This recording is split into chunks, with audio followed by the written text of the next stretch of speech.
is Ruel's Running Podcast, a podcast about running, health, family, play, and an NSNG lifestyle. And now, here's your host, Ruel.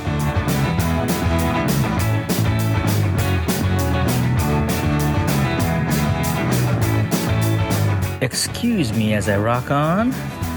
That's Went Away by Dorothy Lane. Dorothy Lane out of Martinez, California. That's out of the Cut and Dry album. Check them out at dorothylanemusic.com. Yeah.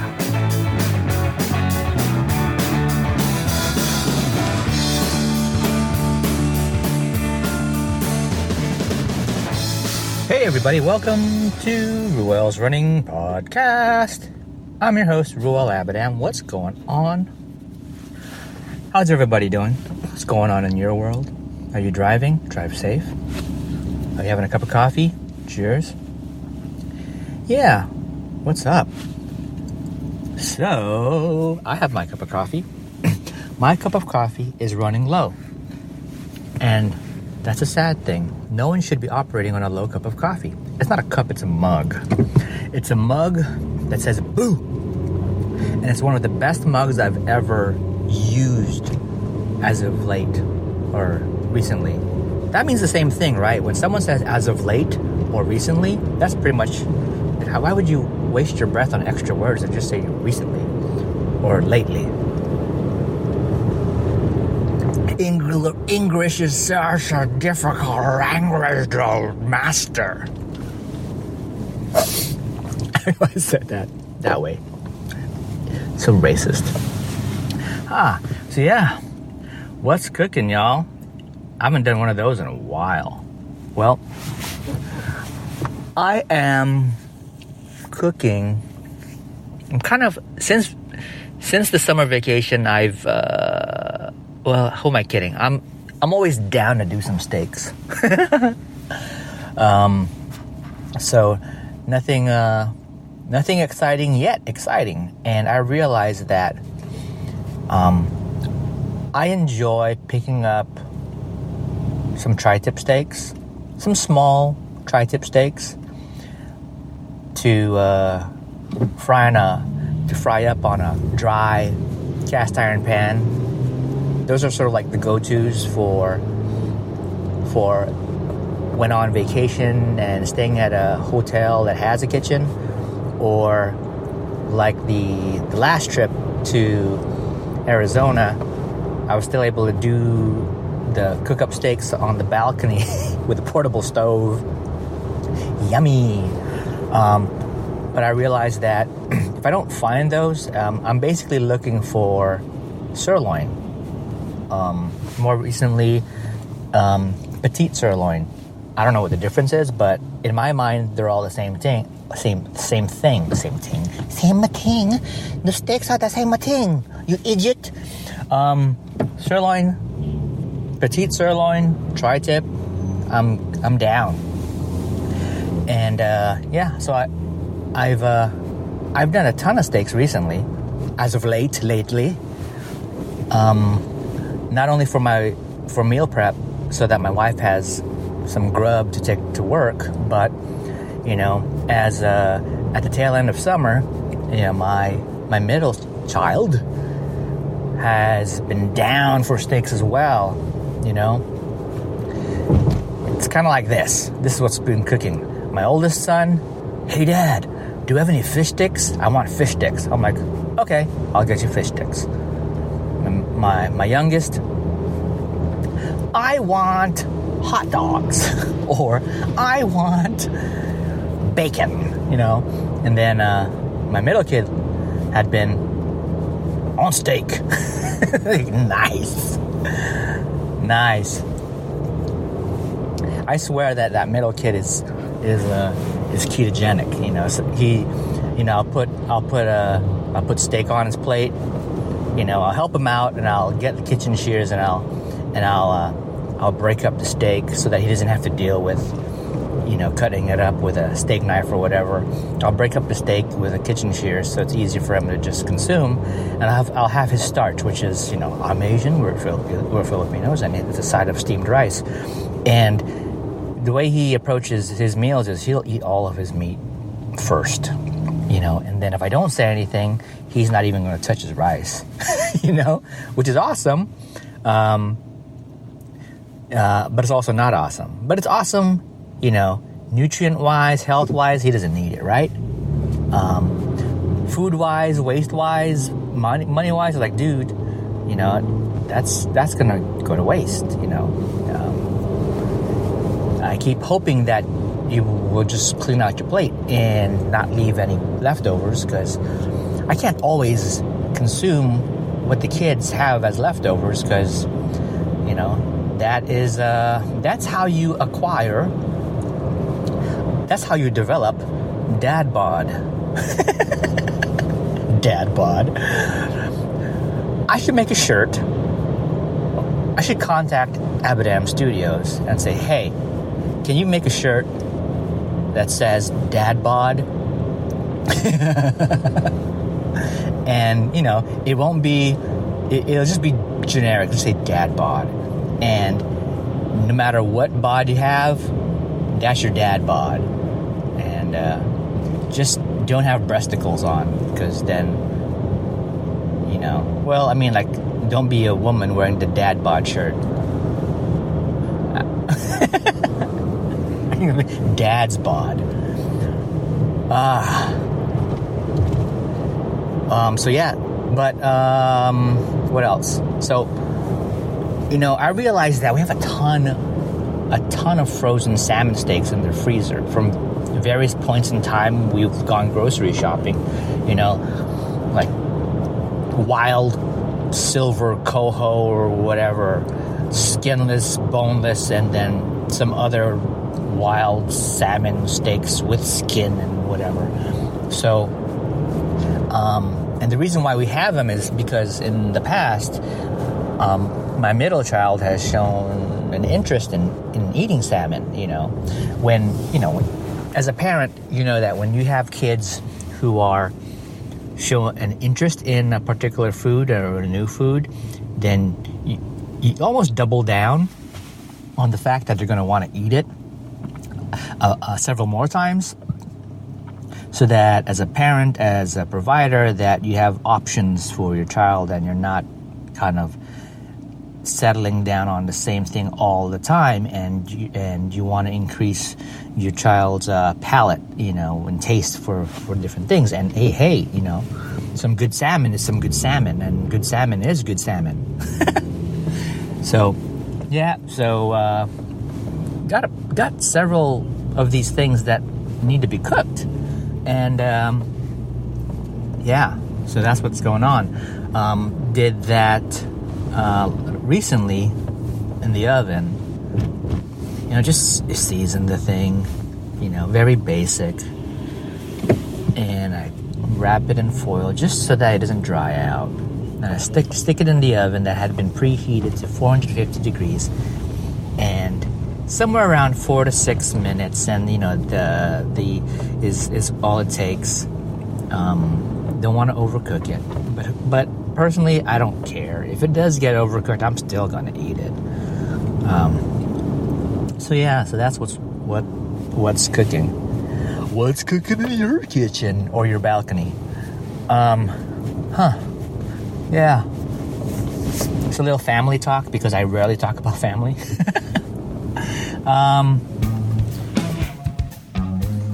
Do you need a website? If you're an individual, a consultant, a group, or small business and need a site, or maybe you have an existing site, I can help. How about graphic design? Do you need a design for a t-shirt, logo, product, business cards? Maybe you need help with designing and developing a brand. I'm not an expert, but I do have the tools and the techniques to get the job done. How about a podcast? Yep, like this thing. This thing's a silly little show. Are you looking to set up a podcast of your own? Are you looking to reach an audience? Promote your business via podcast? Well, Abadam Studios. That's right, Abadam Studios. Yeah, so that's Abadam Studios. AbadamStudios.com, AbadamStudios.com. Check it out. Yeah, the family's doing well, and the kids are growing, and School is around the corner. I think everyone's excited. I'm excited. And had to get the kids' haircuts done. Yep.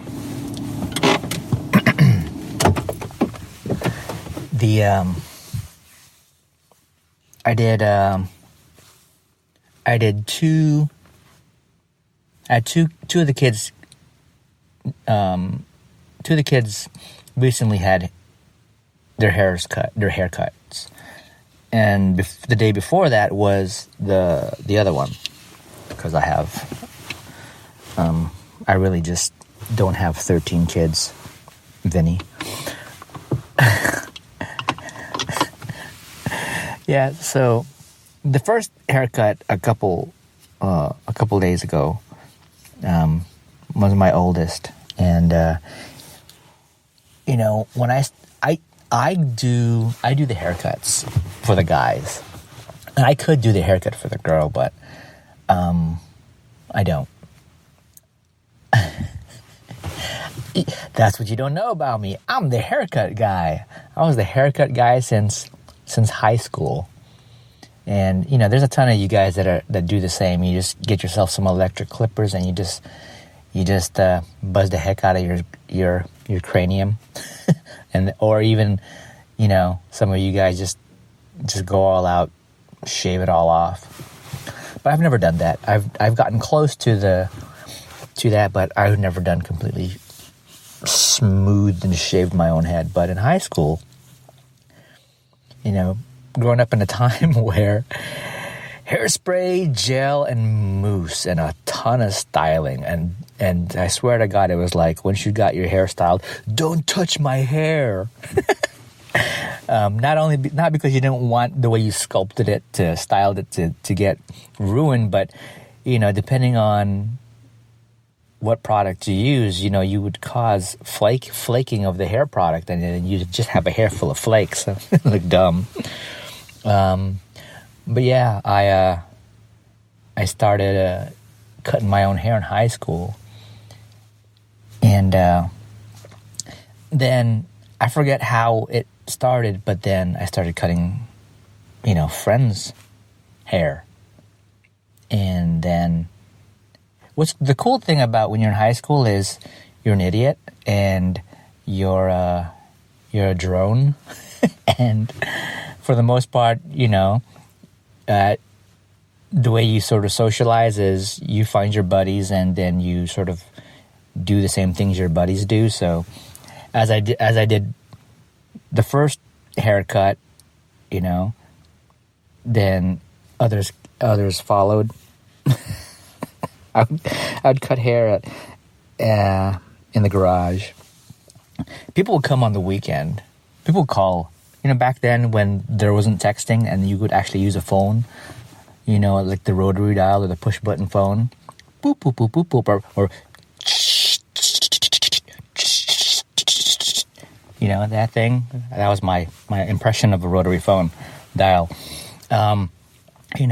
Ring. Or first it'll be like the dial tone. Do kids even know what the heck a dial tone is? Beep. And that was like, that's good to go. That means the phone was alive and it's ready to take in your digits so that you could actually make a call, right? Ring. Hello? There's not a lot of that these days, is there? Because everyone's just texting the heck out of each other. Hello? Or because, and that was before there was even caller ID, right? So you didn't know who was calling. You didn't know the number. You may not have even had an answering machine. Do kids even know what answering machines are these days? Answering machines, right? Answering machines. Oh boy, you hook up your phone to this tape recorder, and the tape recorder is hooked up to the phone line. Call comes in, your phone rings, and the recorder is set to if the ring doesn't terminate at some point in time, the sequence of rings, then it answers the phone for you, and it plays the voicemail recorder. It says, "Hi, I'm not home right now," or "You reached the house of," or "You've reached this number, 999, never mind. Please leave a message." And, you had a limited amount of time to leave a voicemail. Nowadays, it's all kind of centralized. That access is the same device, your iPhone, and it has the voicemail service, and all of that stuff is stored on a cloud, on your device or on a cloud. You didn't know that, did you? Because you could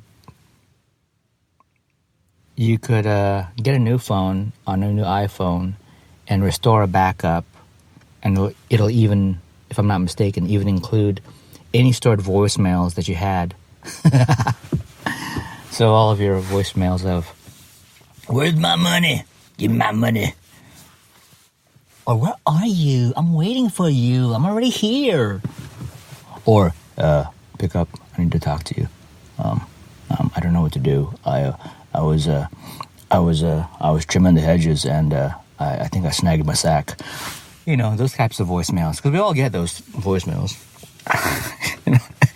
Lonnie, I know you just kind of cringed and you kind of crossed your legs. Yeah. So I don't even know how I kind of transitioned to telephone mode, telephone chat. Jeez Louise. But yeah. Excited to go back to school. Somehow I went from school to snagging your sack in a voicemail. And I'm completely gone. I'll figure it out. And I'm really, really low on coffee. Oh my God. Yeah, so there we go. Haircut. Get a phone call from a friend and say, "Hey, can you cut my hair?" I'm like, okay, cool. So that was just, for me, getting the friends over and cutting their hair, that basically became just a way to spend time with friends, and they paid me, which was awesome. And sometimes it would be, a friend who was a female or a friend's sister. Like they wanted their haircut basically the same way the guys get their haircut. And I didn't do anything special when I cut hair. It was just, at the time, it was just the same old crappy hairstyle. The floppy top and the trimmed sides. This was like in the 90s, or late 80s and 90s, early 90s. Yeah, 90. I don't know. And then eventually I would teach. I taught another friend, this is what you do. So then he ended up cutting hair as well. And I stopped cutting hair, but he didn't cut hair for everybody that I cut. He just started cutting hair for his own little circle of little minions. Same stupid haircut too. Jeez Louise. But I did that, and I continued to cut my own hair. Once in a while I would go to a professional, like my mother-in-law. She worked in a beauty shop, a salon, or whatever you call it, and she would cut my hair, and I just liked the experience. My grandfather used to cut hair. He was a barber.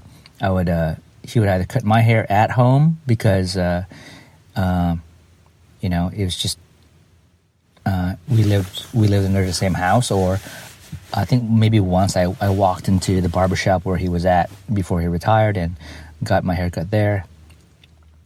And I like that experience. My grandfather, every time I cut hair for the kids, I think about my grandfather, who's no longer around, but he used to, he did it right. I loved the way he cut my hair. Nice and clean and tight. And then when he would do the cleanup around the hairlines, like around the back and the neck and sideburns and stuff around the ears, especially at home, he would just get a bare blade, razor blade, right? And some water and just like wet my skin, and stretch my skin out, in the area. And then he would just like scrape.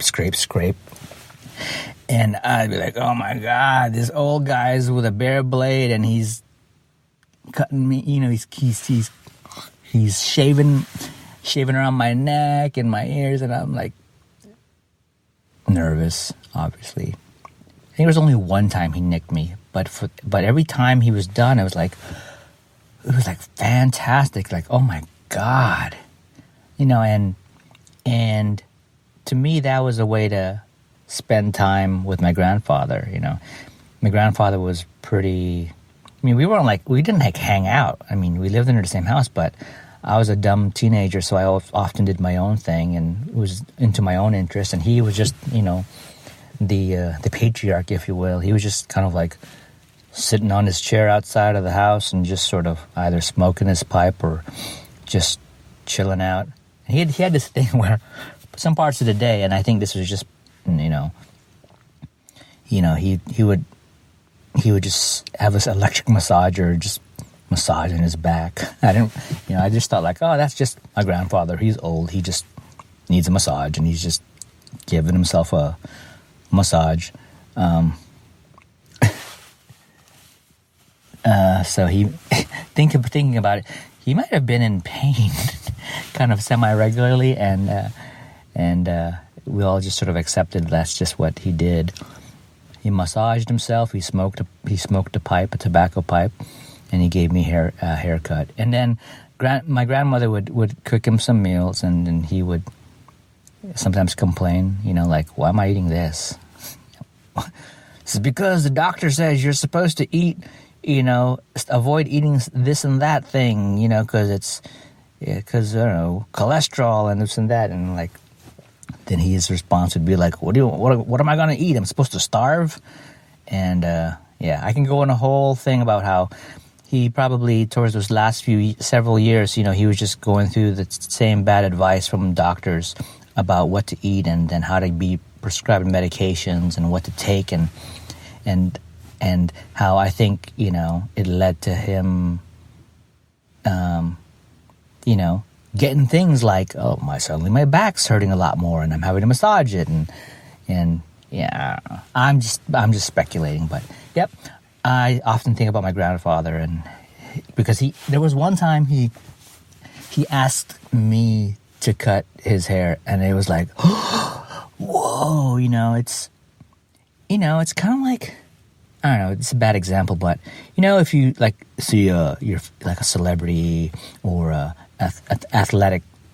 athlete, professional athlete, and you're like, can you sign my hand, or can you sign my napkin, or can you sign my ball, my glove, my whatever, but imagine the other way around, where the celebrity or the pro athlete would go to you and say, little guy, can you sign my shit? Right? So I was asked to cut his hair. And it was great because he sort of guided me. Like, I would just do what I knew what to do, and then he pays attention, and then he would say, now do this, and then I would do that. I would taper off to the sides, and I would thin out some of the other sides, and then the specific things like, okay, this is where you still need to clean it up, because even though you run the clippers, let's say you run clippers along the back of the head, right? And it shortens all the hair. It does its job. But you have to pay attention to make sure that you really get in there and you run it through, because sometimes some hairs will catch the blade right, and some hairs sort of like they didn't, even though they did get trimmed. They'll still be visibly, some of the patches of hair will still be visibly longer slightly than others. Because why? Because maybe they weren't lifted properly, or maybe the back of the person's head is not quite as contoured in a way that allows it to, because it's got like these weird bumps and whatever. So what happens is those patches of hair are going to show dark, they'll cast more of a shadow. So from a distance, if you see the really short cut hair where you could still see some of the skin or the scalp, you know, if you those types of cuts, if you could see that there are dark patches, you know, those are likely because those patches of hair are slightly longer. So those are the ones you want to sort of run through with the clippers again, and then you'll clear those out. So that was kind of specific that I kept on remembering. So every time I cut the kids and I run the clippers through their hair, I'm like, you know, running it through several times to make sure I can catch those dark patches. But yeah, so it's even when I cut my own hair, I think about my grandfather, and it's kind of nice, you know, to have that memory. And also, sometimes I tend to share stories with the kids, like, you know, every time I'm cutting your hair, I'm thinking of your great-great-grandfather, your late great-great-grandfather, you know, and let them know. So I also I hope, like, as I, you know, cut the kids' hair, that they, too, can just know that this is something, if they wanted to, they could learn to do themselves as well. You know, you end up, you know, saving a buck or two, right?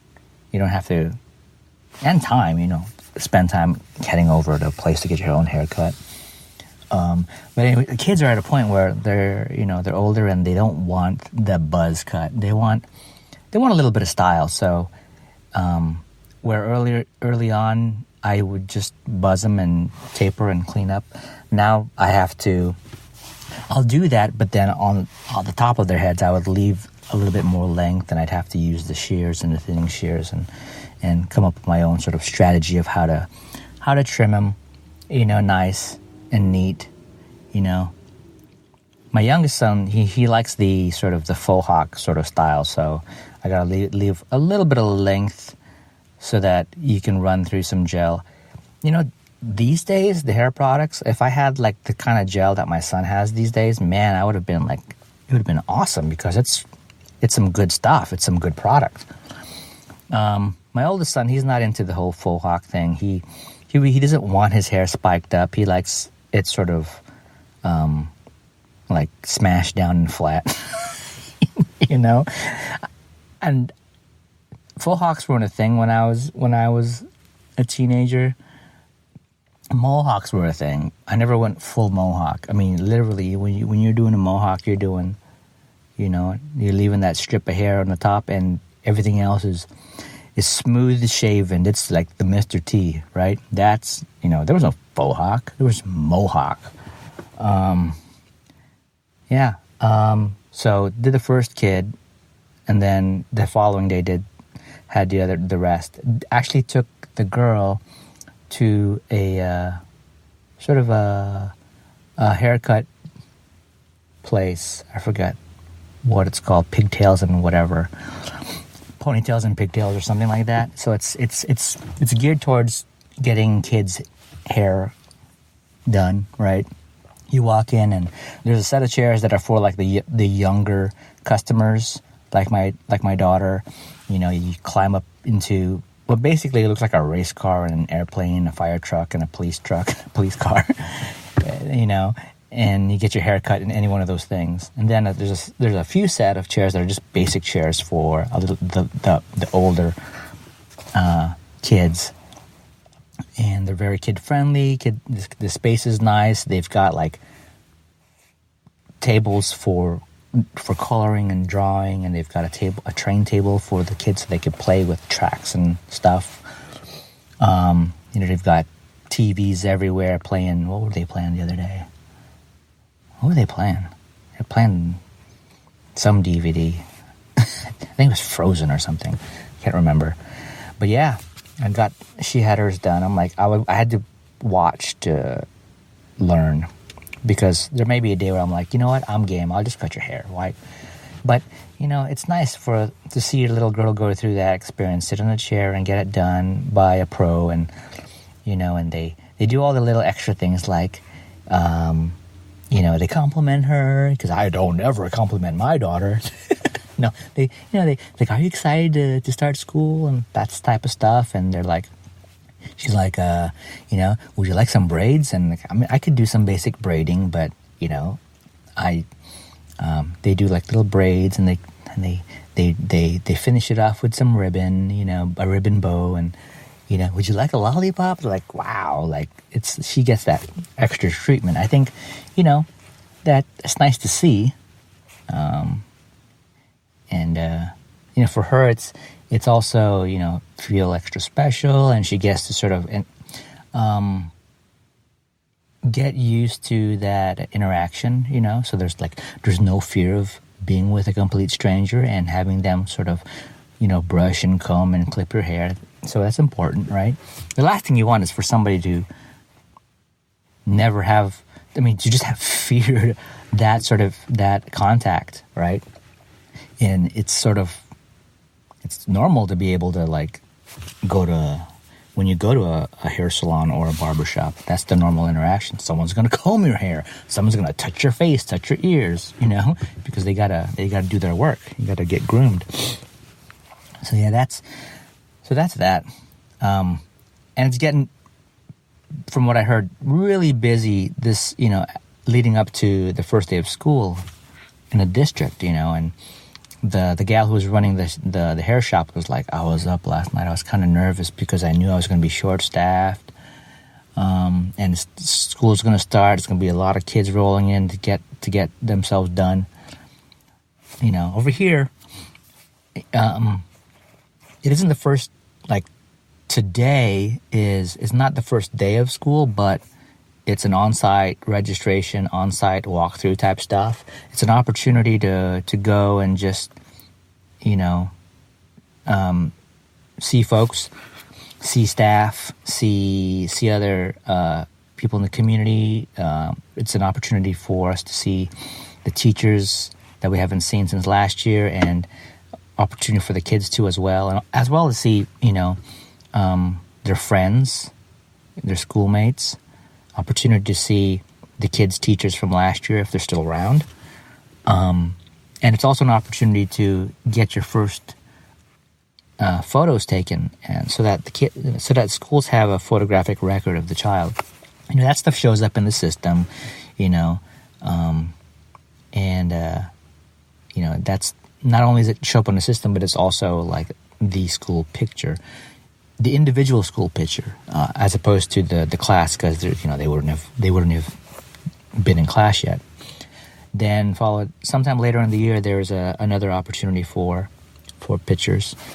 It'll be individual. It'll be with the class. You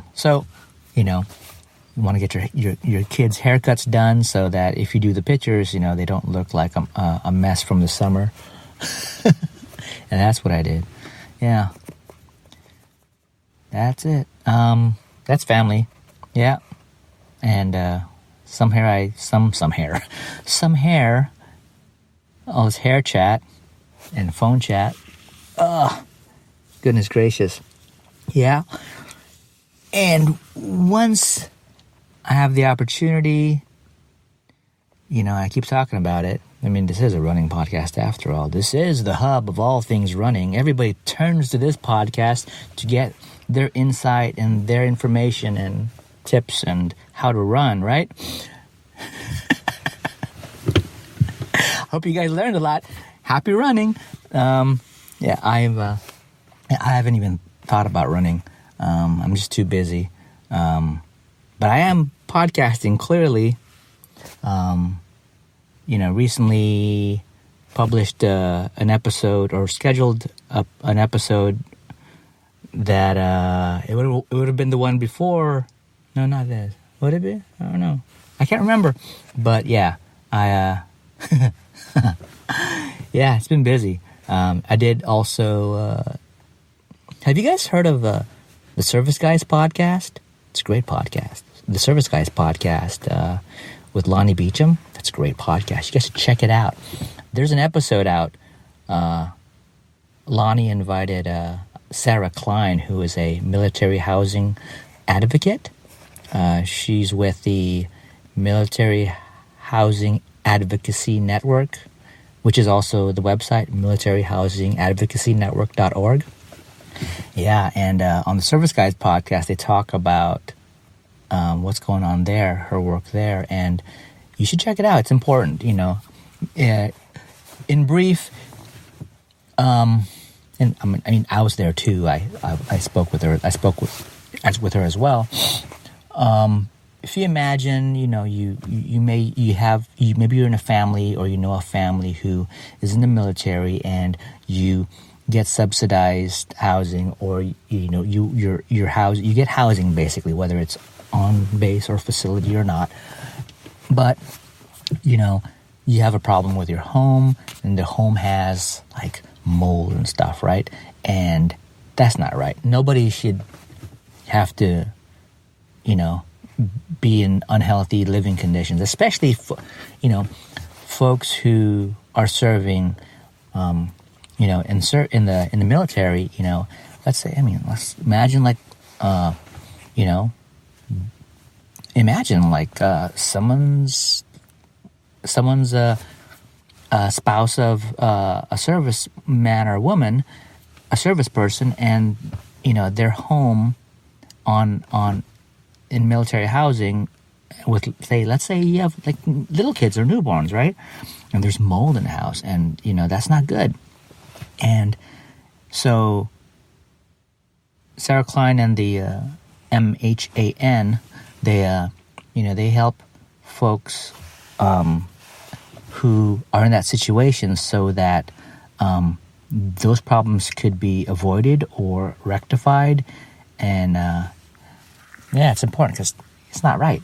I kind of got upset in the episode when I was talking with Lonnie and Sarah, because my brother and his basically my brother's family, they're a military family, and my sister's,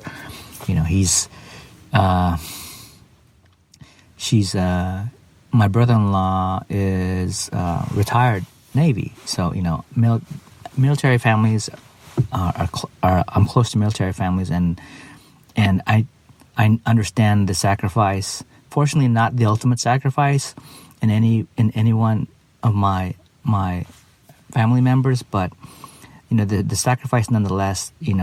Having to serve and be away from home for long periods of time, and what that means, not just for the service person who's serving, but who's at home without them, right? And the kids growing up without them, and I understand that. And in my mind, it builds up a certain level of emotions, and so when we're having this conversation on the Service Guys podcast, it's it's like I couldn't help but get upset, thinking like, wow, people, especially service folks, they deserve better, and they don't need to be on duty and in the back of their minds worrying about, oh my God, is that mold going to cause my babies and my spouse to get sick? And it's horrible, right? And from what Lonnie says, because he's part of the Facebook group, having conversations with folks, and he's doing his best to help them out and provide some level of consultation around what to do and what needs to be done, so that these homes are taken care of. It's crazy, because he says, like, if I only saw the things that he's seen in this group as far as photos and things, it's like, how did you describe it, Lonnie? You described it as you wouldn't wish it on any down and out crack addict to be living under these conditions. So that's got to be really bad. So yeah, check that out. Check out the Service Guys podcast. The Ultra Diner podcast. It's sort of had not planned, hiatus, if you will. It's been in a long break. It's due an episode, and I swear it must have been a month ago when Tony Portera reached out and said, "Hey, we got a podcast. There's a lot to catch up on." I'm like, definitely. Then I had vacation going, and I knew that he had some family stuff going on, so it never really happened. But a lot since that brief text, a lot has happened. So I think once things settle off with the start of school, it's gonna work. We're gonna go back into the swing of things. I'll have to reach out. So I know, Daniel Weston, you were wondering when the next episode of the Ultra Diner podcast was gonna come out. And the truth is, I don't know yet. But thanks for looking out, and we'll get something out. Awesome. Yeah. Cool. No plans for any runs, but I am seeing opportunities to run. Just I'm not mentally there to commit. I think there are at least a couple good runs that are out for the month, that are in the area. But again, the distance will take me out for the day, and right now it's just again, we're not there yet. I have a birthday coming up, by the way. Yes, thank you. And my wife's like, so what do you want to do for your birthday? And I was still pretty burnt out from having done the vacation. I'm like, you know what? I just want to kind of grill at home. Just grill at home, and just that's it. I'm done. They didn't want to make reservations anywhere. Didn't want to organize anything. Definitely didn't want the family to spend a ton of money on, grab some meat, heat up the grill, give me some good drink, and do that. So I know that's, for my wife, it's like, oh, that's boring. What kind of example are we setting for the kids? We're not celebrating, your birthday the way we like to celebrate birthdays. I don't know. Sometimes that's just what I want, But in the past, it would have been, what if I did a birthday run? I did that last year. Well, I don't know if it was on my birthday, but it was definitely to celebrate my birthday. I wanted to dedicate the day to running, and if I could pull off 50 miles, I'd be great. But I didn't start the day early, and to be truthful, I don't know if I started the day early, if I would have done it. So, God, it was just, I think I just covered 28 miles or something. And all I did, folks, was I set up a cooler in the garage with supplies, ice, drink, whatever. And I put on I don't even remember if I had a hydration pack on or not. Oh, I know I did. I had it off to the side. And I was just running these 8-mile loops from home. Come back after every 8 miles. If I needed anything from the cooler, I would do that. Then at some point, when it got to the hotter point of the day, I put on the hydration pack. And I was able to do that run with a friend, Gabriella Pops. And she must have ran 13 miles with me that day. It was great. It was fun. Catching up, getting to know her better, hearing her experience from that back then, the recent her Badwater 135 experience, and which is a great story. I wish I had a microphone when we were running, but we did. I did get her on the Ultra Diner podcast eventually, so she was able to talk about her history of running, how she started running, who she's met along the way, and her journey, and her completion of the Badwater 135. So that's worth checking out. If you haven't